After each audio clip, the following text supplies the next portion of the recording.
Hello, and welcome to episode 14 of TBR, the To Be Read podcast. I'm joined by Jamie Maltman, our newest co-host, and I, of course, am Patrick Stemp. How you doing, Jamie? I'm doing great. Yourself? Good. So Michael Laurent was not able to join us tonight. He's got classes on, learning how to be a dad with the baby on the way, so he'll be back with us next week. Important stuff. Yeah, so we're going to use the opportunity tonight to, of course, talk about what we've been reading, and then we're going to sort of run Jamie through all of our old topics that we've covered over the first sort of dozen episodes, so everyone can get to know Jamie a little bit better. So how was your weekend reading? It was a good one. I've been consistently reading. Again, I read every night before I go to sleep, so I was consistently getting that time going. And it's I finished one book, which was Joanna Penn's Pentecost, which I'd started the previous week. And my wife and I both finished it. We decided to read it at the same time so we could actually chat about a book together, because I tend to read faster, so I actually gave her a bit of a head start, and then I still finished it a little bit earlier. But so I enjoyed that. That's very much like, well, she likes the Dan Brownish kind of books where it's like the religious thriller with running around the world, cool locales, and you can absolutely see, like, she loves to travel as part of her research, and that totally shines through. Some of the best stuff about it is just vivid setting type stuff, and she also has her theological degree of some sort, so some of the details on that side and her fascination with history and the research that she does on that really comes through too. And it was a cool plot and neat characters, and overall I enjoyed it. And that was her first book, so I'm excited to check out to see how she's continued to develop as an indie author since. And so that was a fun read. Three books in that series now? Or? I think so. It's not like, it's sort of that's an arcane thriller, so it's right. Okay. It's an ongoing series with Morgan Sierra, her kind of slightly Lara Croftish in some ways, but then sort of a protagonist. So that was fun. So that was what I was reading as my main thing nightly. I also, just before bed, I read to my son, and our ongoing project that we've gotten away from into some Magic Treehouse, if any parents know what that is. We're doing that for a while. Now we're back into the Chronicles of Narnia, so something that my mother read to me and was very formative in my sort of fantasy reading life. So we're in The Magician's Nephew. We're about page 70 of 100 in the big volume version, because I can't find my little book from my original ones, that little set that I had from when I was a kid. So we have a set that looks just like that. Yeah, and you can see, I don't know if you can see on the camera, but they're pretty dog-eared. I've read some of those a few times. So, but yeah, so he's enjoying that, and it's fun, and I'm enjoying it, and as a writer as well, seeing that again. So that's ongoing. And then the new book that I started is actually an art copy I've got from another Canadian author, who it's called Gateway by Brian Gothill. So you're not going to find that anywhere yet. Once I finish it, and once he gets it launched, maybe we'll post it somewhere on my information so people can find that. But it's kind of an alternate history fantasy World War I kind of a setting. So it's not in our Earth, it's on another world, but the themes and everything that's going on is very much like World War I, except then there's a whole bunch of religious aspects, and there's the way that magic plays in, and it's actually really quite good. And he's a lawyer in Mississauga, actually, this is his first book that he's going to be launching later this year, and I'm thinking it's a good one. So that catches me up on my reading for the week. Okay. So I managed to get through one book this week, one that I think I mentioned last week, which is The Rosie Project by Graham. I don't know how to pronounce his last name, Simsian. Really, really enjoyed this book. Not the usual kind of thing that I would read. It's about a genetics professor who has Asperger's, and he decides that it's time to find a wife. So he starts up something he calls the Wife Project, which is basically this massive questionnaire that he wants to put out there to find, the perfect woman.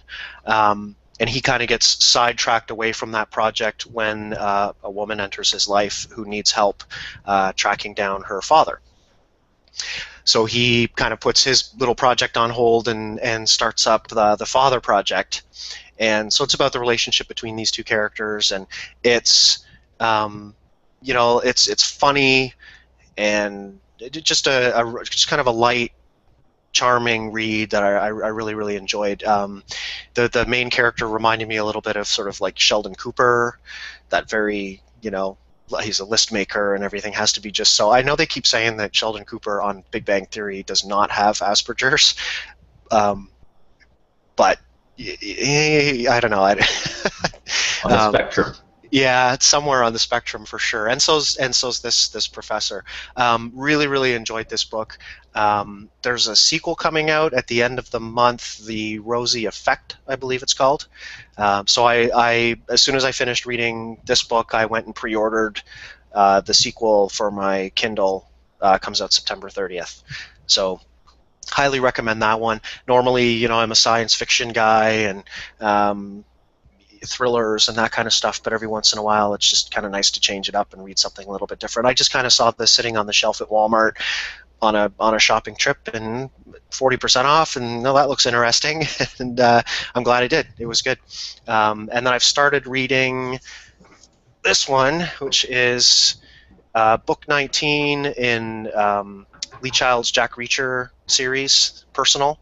So I'm just like 20 or 30 pages into that. That'll be the book that I'm reading this week. Jack Reacher's, Lee Child's books are always a good read. I like the Jack Reacher character. Those are always a lot of fun. So I'm looking forward to diving into this one. I just forgot one more because it was my nonfiction reading that sometimes happening in parallel. It's a library book. And I've gone over to the dark side, or what I was considered the dark side as a...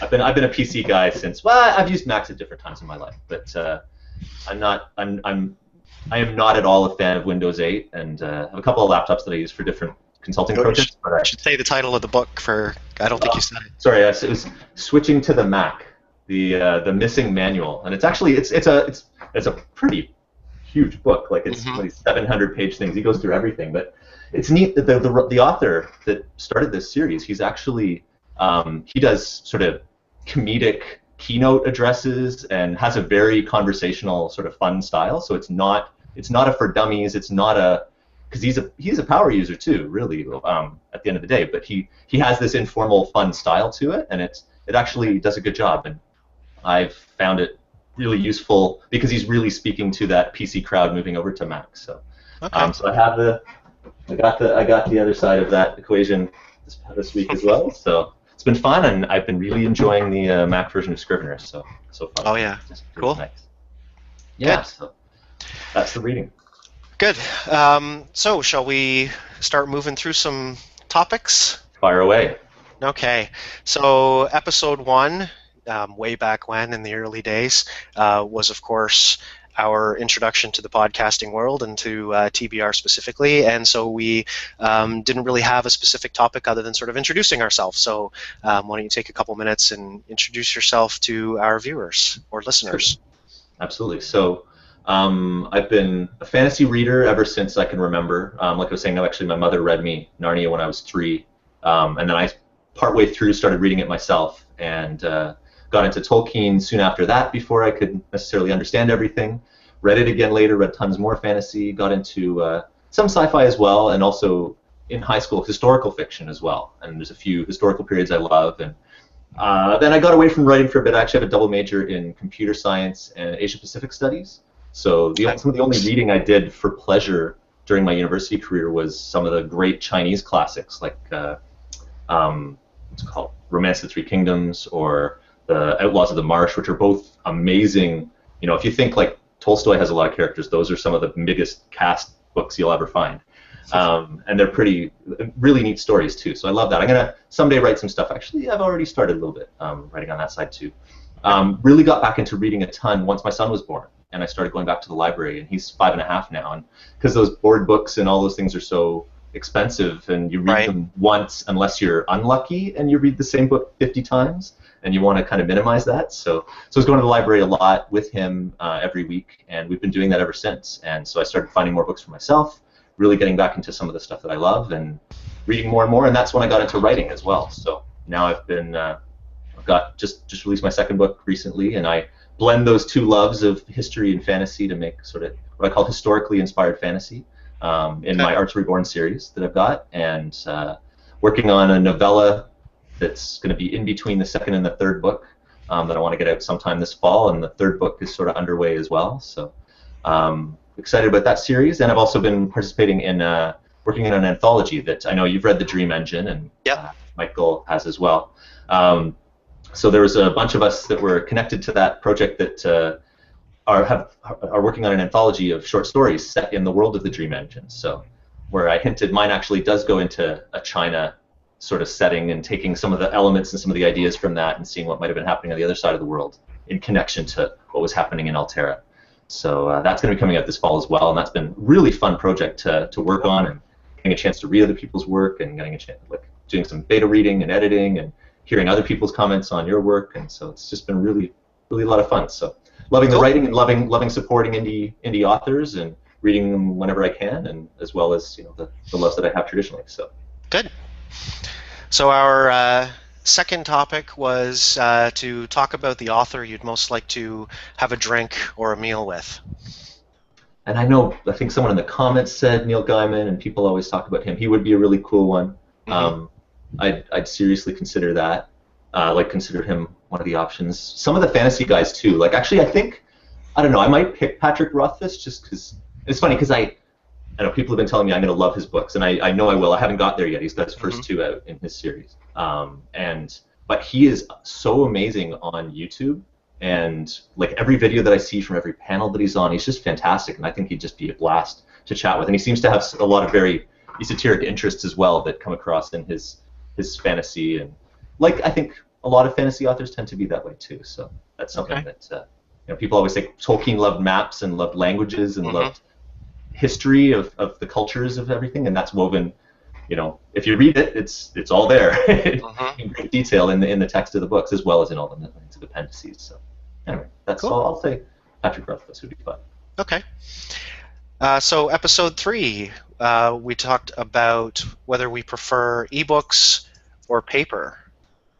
I like sort of all of the above. I will read. It's funny. I think I prefer fiction as an ebook whenever possible, and that's the majority of my buying these days is as an ebook. But I am a regular library goer because I'm there with the kids anyway. So for a lot of the traditionally published stuff that I am reading, I will see if it's in the library first. And the funny thing is, it tends to, if I can't find it at the library, it goes to the bottom of my huge TBR list because I've got other indie stuff that I'll read first that I know I could get the next book at a better value than the $8 or $10 or $12 in a lot of cases for that next book. So that just it ends up being a deterrent from making that purchase. Because I like so many authors, and I tend to scout, like I move around a lot. I don't go deep in one series, or I haven't in a while. I used to do that when I was younger, but now I like to sort of see. I don't know. For a while, I was reading a whole bunch of first books in series, and then I was reading a whole bunch of sequels in series. And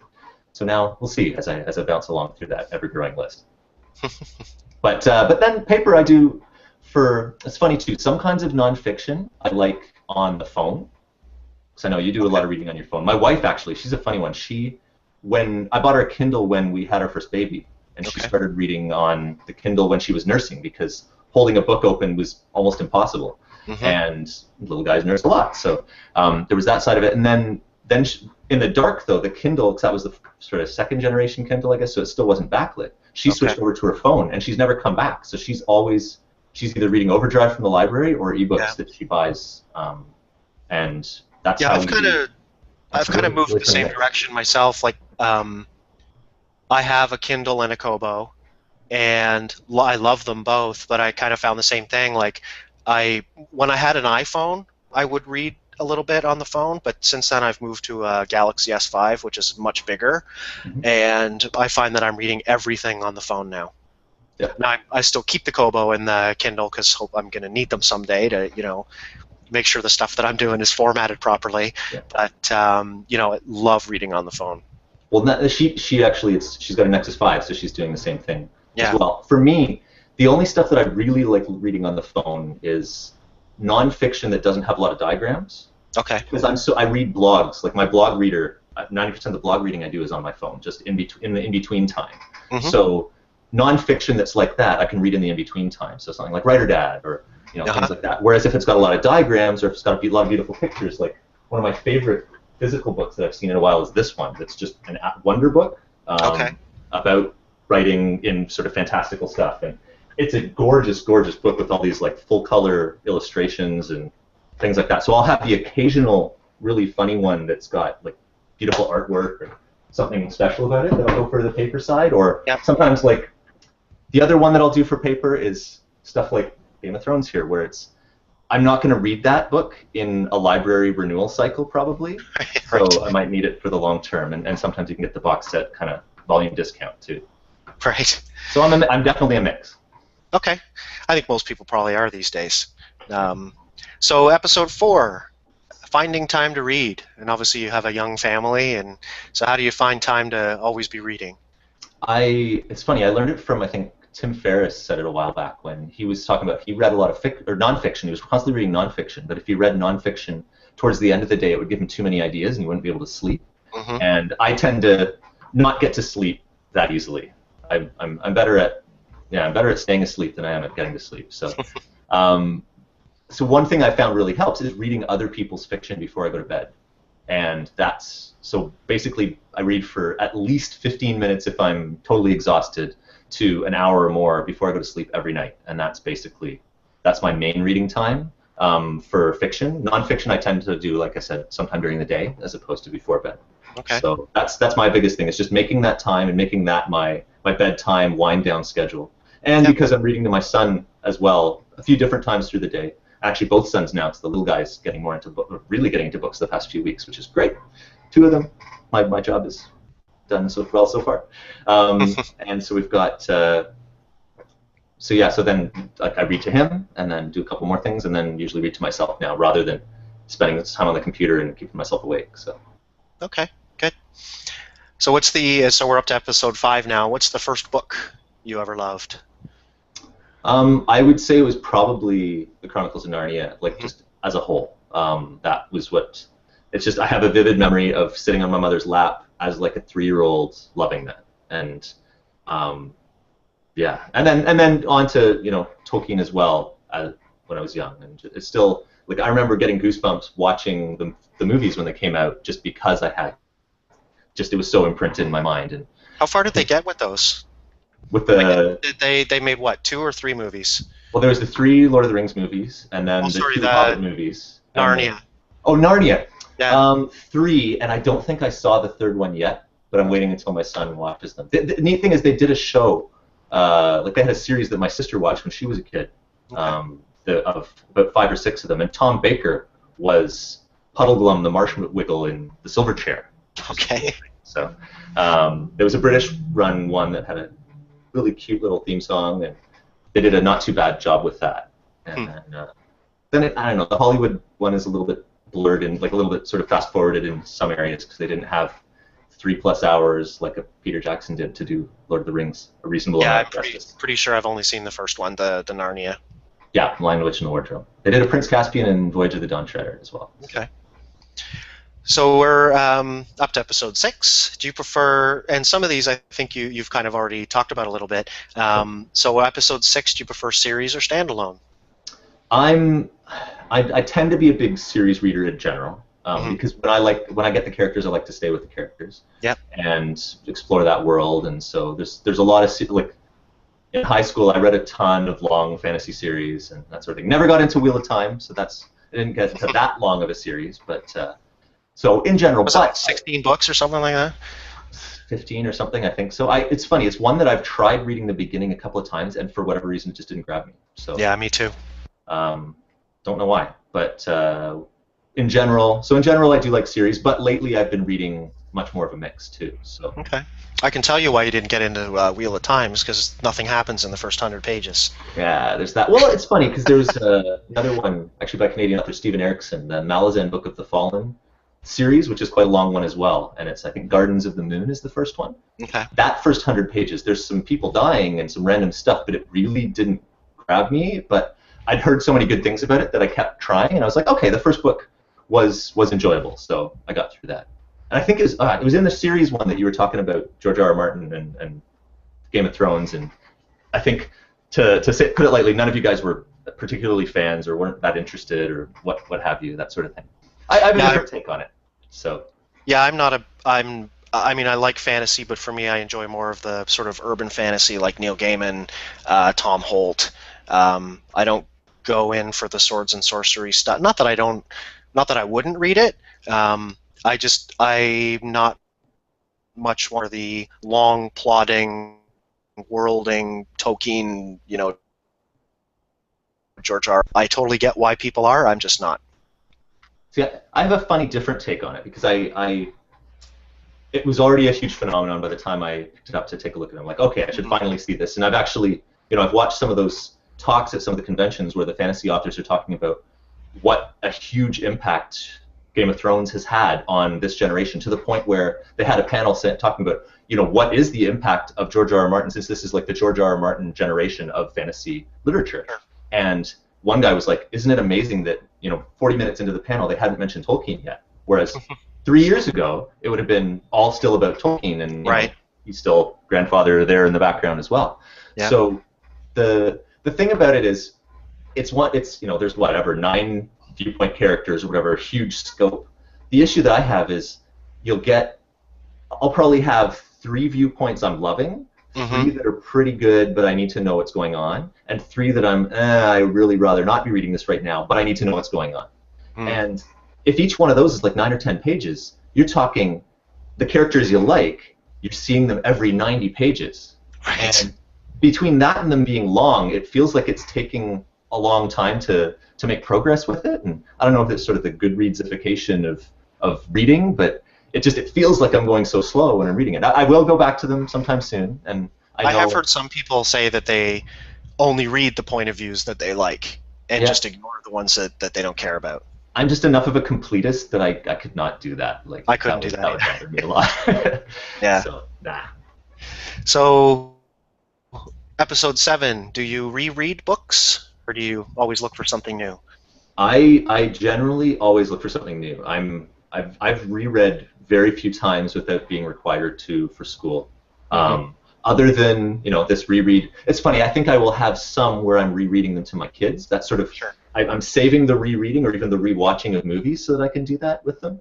And so Narnia, and then I guess I'll read them again to the little guy when he's a bit older if he wants to. So, but I think The Fellowship of the Ring is one of the books I've probably read more times than any other. But I don't know that I've read The Two Towers and Return of the King multiple times since. I know The First Men of Rome, which is one of my favorite books as well by Colleen McCullough. I've read multiple times. Sometimes because I wanted to see what she was doing with the Roman stuff. Sometimes because I was reading other people's books, sort of set in the time just before Caesar, that sort of thing as well. But I love that. I just absolutely love that time period. So, but there's really not that many. I look at my huge stacks of books that I want to read, and I just can't justify rereading. And then reading my own stuff is the thing that I have to reread too many times anyway. So yeah, sure. So the next episode, episode 8, we talked a little bit about villains and sort of what villains we like, what makes a classic villain. Yeah, and I know you guys were talking a bit about, some people like that, like pure evil, pure darkness kind of guy.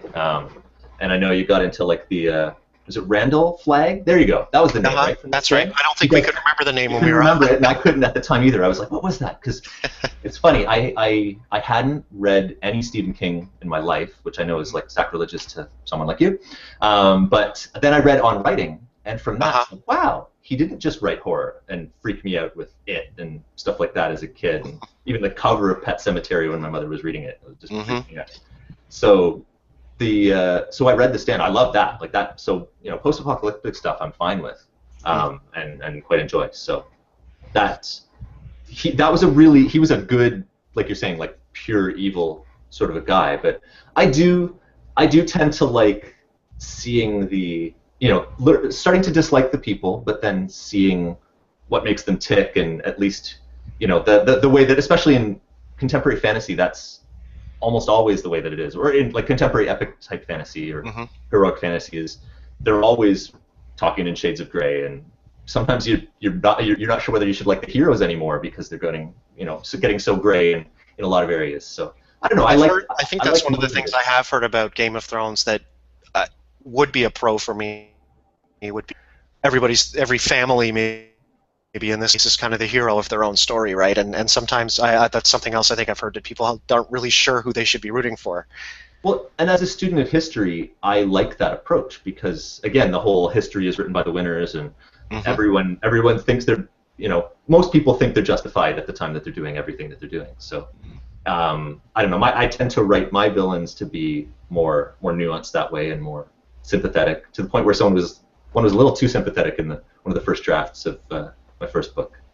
But I remember another Canadian fantasy author, R. Scott Bakker, whose stuff I quite like. He's actually from down your way, London. Okay. Teaches some stuff at Western. His are very, very ambiguous. Like it's almost hero-less. Like there's protagonists, but there's not really heroes because everyone's so flawed and fighting their own demons, and there's a lot of horrible stuff going on. But it's really, really neat books, and even the word, like I almost found myself cheering for one guy that's kind of an anti-hero-ish person in there, just because he was the most interesting. Cool. Yeah, So, you mentioned The Stand, which is interesting because I was just thinking about that one recently too. Like, because it's one I would like to reread. But of and course, I read the super extended version too. So as my are, first one through. are you talking about the new super extended version? It was Because whatever. Yeah, it was like the most like I read the ebook I think like a year ago or okay, 2 years ago. So it was whatever was the library had just gotten it in, and it was like crazy long. Mike, yeah, I was at the bookstore and I was like, oh, The Stand. I've been thinking about rereading that. Maybe I should pick it up. And I picked it up, and there's two introductions at the front of the book, and the first one is Stephen King saying, I hope I caught you before you got to the cash register because I want to make sure you know what you're getting here. Like, he wrote the book, whatever, it was a 500-page book, and then, maybe 15 years late, or 15 years ago, I don't know, maybe it could be 20, they added to it and released, a 750-page book. And so now he's added even more, and it's like the paperback's like 1,200 pages or something Yeah, it ridiculous was like that. something. I was like, I do not have time for that. I just want, but this is the thing that upset me was, do you think they have any copies of just the straight up originals? No, you have to buy the 1,200-page tome, and I can't do it. So Well, and it's interesting because it wasn't like he rewrote, like I don't think he wrote anything new per se. It was right. This is just the less edited down version. Once he's big enough and the demand was there that the version of everything, Yeah, every thought he had to do with the Stand. he says or anything like that. It was Yeah. just, so. Anyway, so let's move on to episode 9, where we talked about banning books. Yeah, it was. I pretty much I think I agreed with the general tenor of the conversation there, which was I really do think in any case you're doing a disservice to people by restricting what they have access to in terms of banning books. Like if there's something objectionable or wrong about it, it still should be available so you can learn, like so that you can guide someone through it to learn what needs to be learned from that.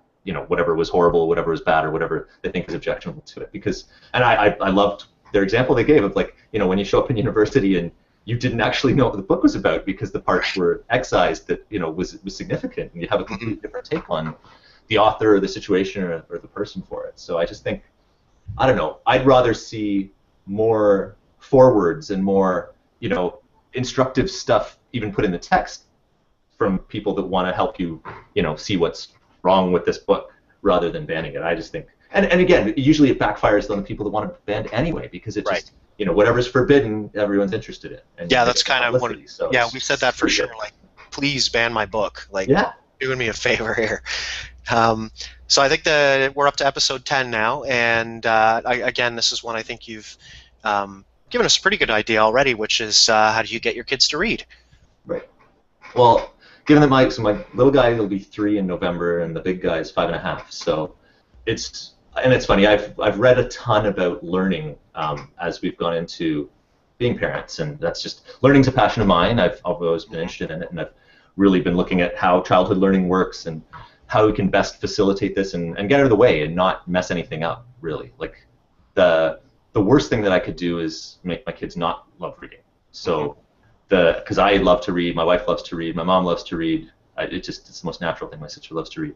So to me, it was making sure that we are seeing reading all the time. Like reading is very much a part of our life. That our love of reading is obvious. Not getting in the way of time with them, but that they're seeing that that's something that we definitely do for fun.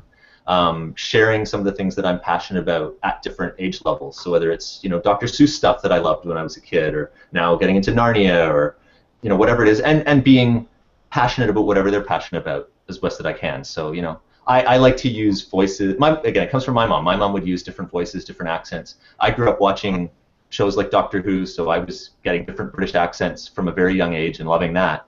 And so I try and do that whenever I'm reading to them. It makes it the more fun I'm having with it, the more fun they will, and just the better imprint I think will happen with that. So whether it's mimicking the Thomas, different voices when I'm reading the Thomas books again and again and again and again and again to the little guys, because I have 2 boys and a lot of Thomas trains around. Mm-hmm. And also they've done some great things that I think a lot of parents might think, oh, it's just sort of like trashy books kind of thing, but they've taken all the, or it's just too marketing focused, but all the toy related stuff, they've made books of everything from every single movie, so whether it's Transformers or the Smurfs or like Lego this and Lego that and Chima and whatever, as well as the Dr. Seuss, as well as those things. So we just get all of those out of the library and have books available all the time and just throw it up as an idea, never requiring it. Like it was never, hey, you must now sit down and listen to me read to you, or we're going to read to you as a bedtime story.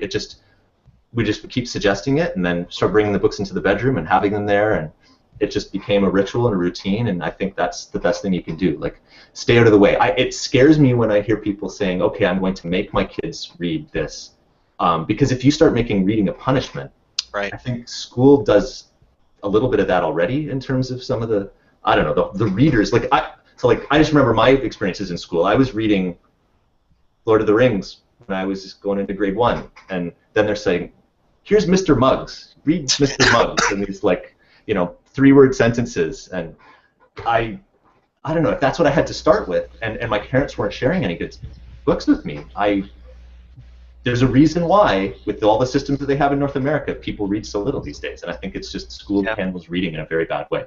And I'm glad that young adult stuff has become so popular, so at least there's another re-entry point that is working for a lot of people and introducing people to, especially fantasy and stuff too, since that's what I like.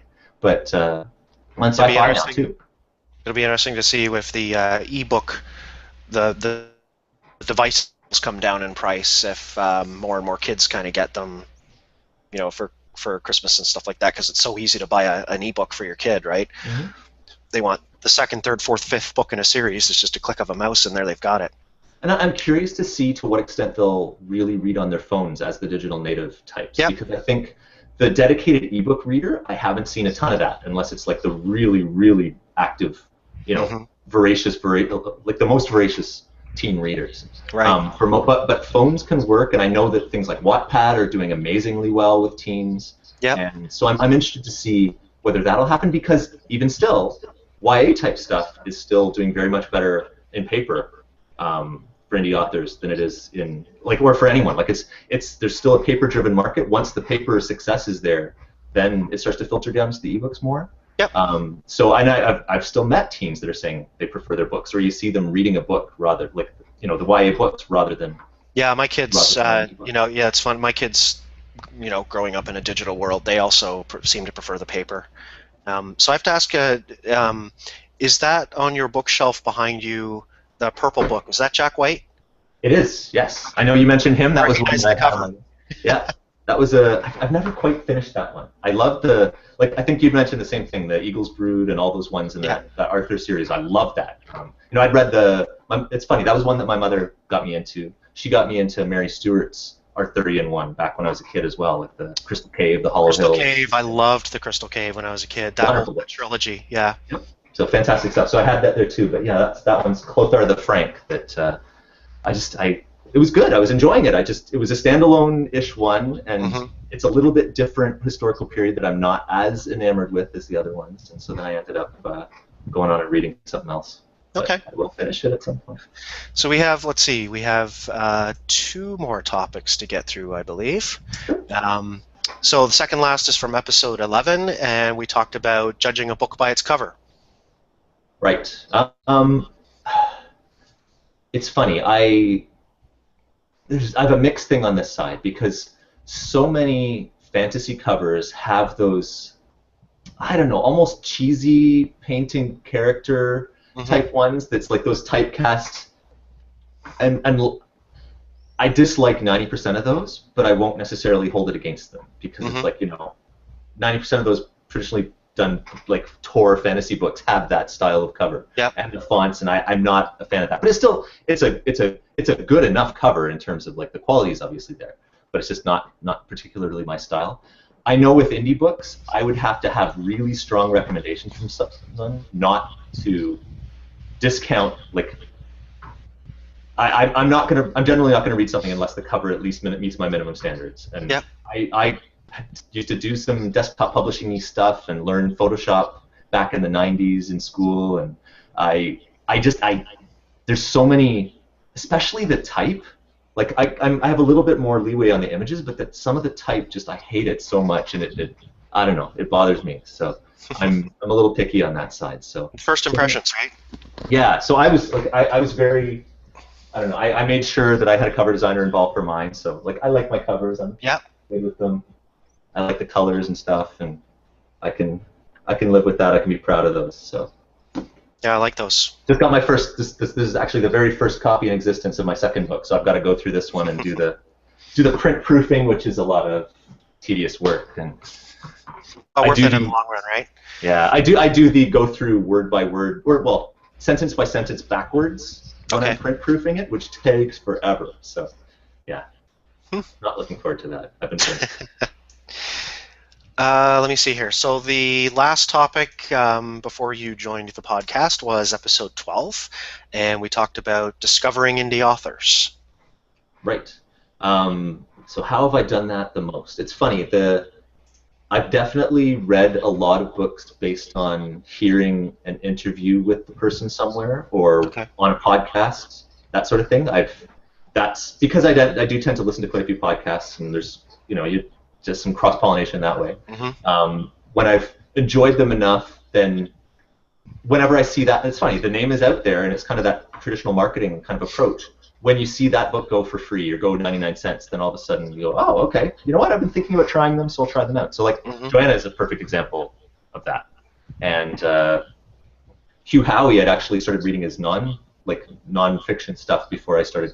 I'd heard about him and seen everything there, and then I finally read Red Wool before I got a chance to meet him because I wanted to at least make sure I got that far. And I was like, wow, okay, I really like his writing too. So this is very cool. But in general, I I do look in terms of the also bots. I do look through a lot of the free series type ones, like first of a series that's free Hmm. to see what shows up in that sort of thing. But it's really and some of the places that as an author, some of the places that I go is to read different things. If I see some of the book covers in people's signatures, or happen to read across blog posts or that sort of thing. So a lot of that stuff, like it's not directly seeing it on social media, like the Twitter or Facebook kind of a post that they would do, Right. but it's something that they've done somewhere else that happens to cross my path, and that's where a lot of that's come up for me. So, Okay.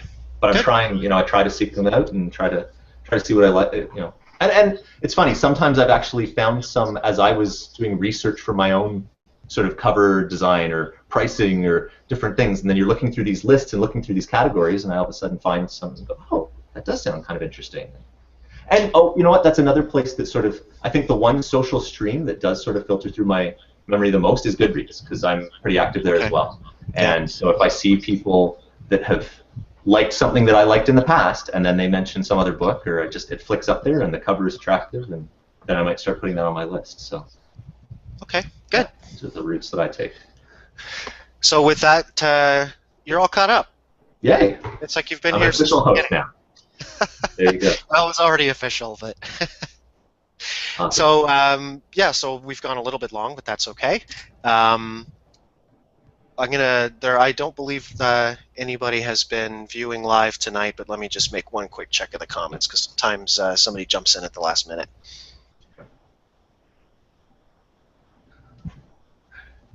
YouTube's moving a little slow here. Give me one sec. Nope, just us tonight, but All that's right. okay. Find So, that in the replay. absolutely. So it's great to have you on the podcast. Yeah, I'm Um, looking ni- forward to it. I'm excited. Nice I to think have we're you gonna all have a lot caught of up. fun. Yeah, and so do you want to pick a topic for next week? You don't have to Oh, do it right now. I don't want to put you on the spot. yeah. No, I'm just blanking. I had some of those ideas that we've been talking about. Now I'm blanking. So Okay. we'll have to put it up for next week or in the Okay. notes. Okay. Good stuff. Well, with that, I will say goodnight to everyone, and we'll talk to you soon.